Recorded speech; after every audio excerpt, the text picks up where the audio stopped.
Hello, welcome to the Millionaire Woman Show, where we'll be discussing leadership, business, and human potential, inspiring you to live rich from the inside out. Unlock your creativity, stretch out of your comfort zone, break through your barriers, take inspired action, and achieve epic results.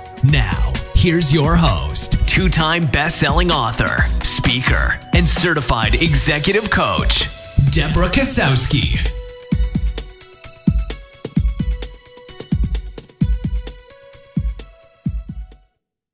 Hello everyone and welcome. I want to start off with a quote by Dennis Waitley. Never become too much of an expert that you stop gaining expertise. View life as a continuous learning experience.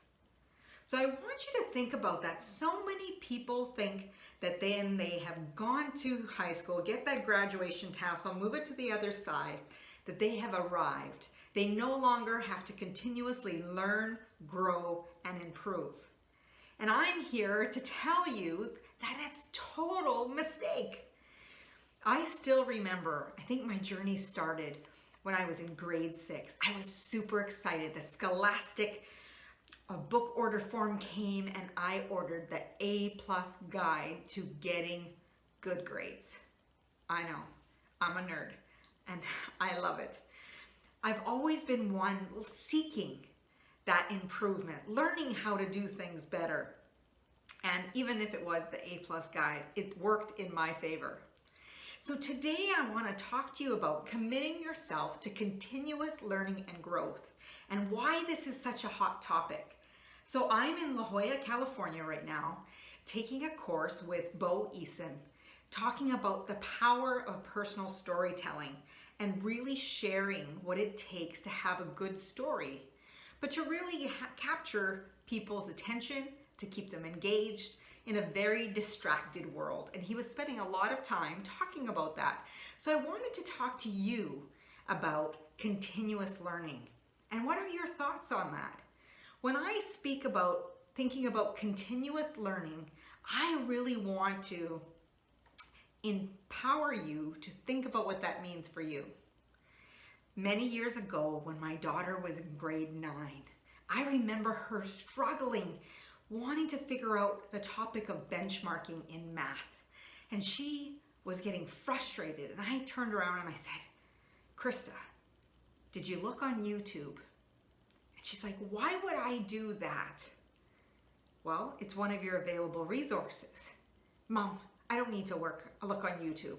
And all I did was look her square in the eye and said, if you have resources available to you and you are not tapping in and utilizing those resources, you are wasting resources that are at your fingertips to solve your problem. I got up from the table and I walked away. And I went into my office to do some of my own thing. About a half an hour, I came back. She goes, Mom, guess what? I found the answer. I know how to do benchmarking. Let me show you. She had found a video of a local teacher who taught her in his video how to do exactly what she needed to do.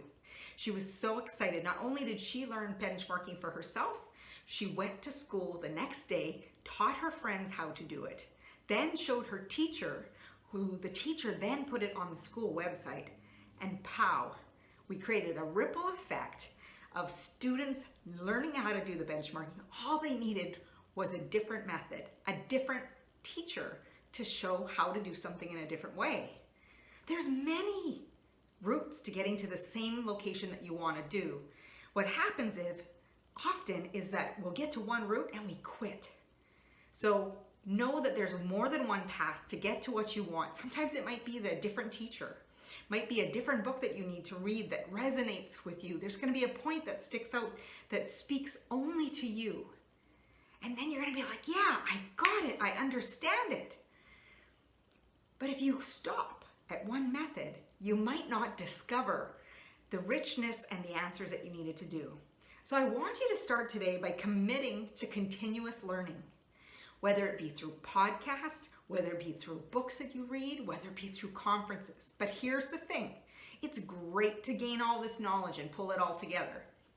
But if you're not implementing things that you are learning, then that knowledge has no power behind it. So I really need you to start looking at the knowledge that you're gaining and implementing at least one thing from every book that you read, every podcast that you read. Find a way to integrate it into something that you do. Then that's when you can start seeing. It's not big shifts that happen. It's the little things that tweak and shift us in the direction of where we need to go, because they're intentional. They're taking us in the direction that we're focused on. So what is it that you're needing to be intentional about with the knowledge that you're learning? The other thing is, when you make a mistake, why not celebrate them? Start celebrating those mistakes. Then I want you to look for the lesson. There are lessons around you all the time. They're guiding you to say, I'm on track or I'm off track. I want you to really think about, what's the lesson from the mistake? Mistakes are learning experiences in disguise. They're very powerful. Just as success leaves clues, so do the mistakes. So I want you to look at the mistakes and find the clue in where you can start shifting your thinking around what it is that you need to do differently the next time. There could be things that went well, and then somewhere something went off track. It's up to you to be the investigator and figure out where it went off track and what you can do about it.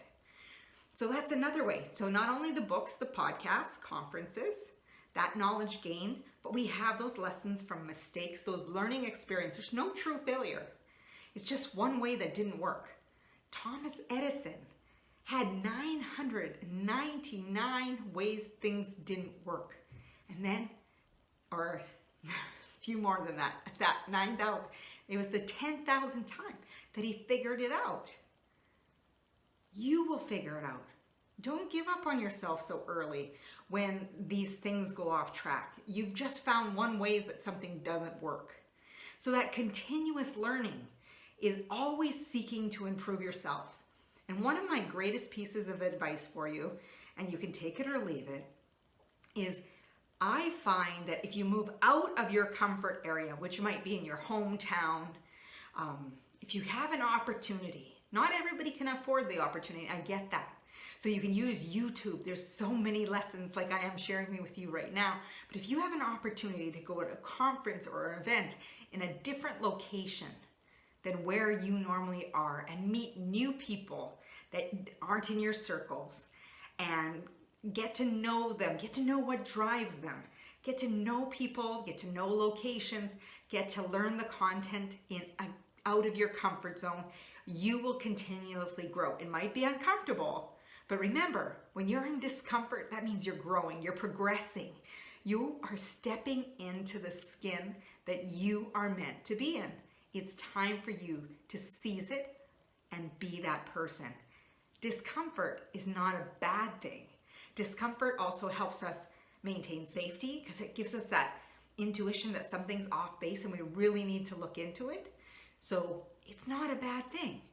It also helps us understand if we need to get more details, do a little bit more research. So then you end up being more prepared. So these are all phenomenal things, but step out of that comfort zone, push yourself to learn more, demand more of yourself. It's too easy to come up with the excuses. It's too easy to say, you know what, I can look at that tomorrow. The right time is now. Step into that person that you are wanting to be. Know yourself to be. Stay committed to learning more than just taking that tassel and moving it over. You were meant for great things, and people are waiting for you to step up your game. Expect more of yourself, demand more of yourself, and you will get more for yourself. Thank you for joining the Millionaire Woman podcast. I'm super excited that you're here. If you feel inspired, I want to remind people that it's not how many resources you have, it's how you utilize those resources. It's not going to all the conferences and buying all the courses or buying all the books or listening to all the podcasts. If you're not implementing 1 to 2 things from everything that you learn, that knowledge is just sitting there. And you might not know it right away, but find something that you can implement today. That's my challenge for you. What is one or two things that you can start implementing today that's going to create that shift, get you in a new trajectory, or get you back on track to really help you grow? If you have a failure, awesome, high fives. I want you to start looking at the failure, looking for the clues, and learning how you can be the best that you can be, because the lessons and everything is right here for you. Also, go over to iTunes, give us a 5-star high five, write us a review, and share this podcast so we can get more people committed to learning and being the best that they can be. As Muhammad Gandhi said, be the change you wish to see in the world. And my wish for you, as always, is go out and make today great. Go over to www.deborahkozowski.com where you can learn more about working with me or hiring me to speak for your next conference. Have a great day.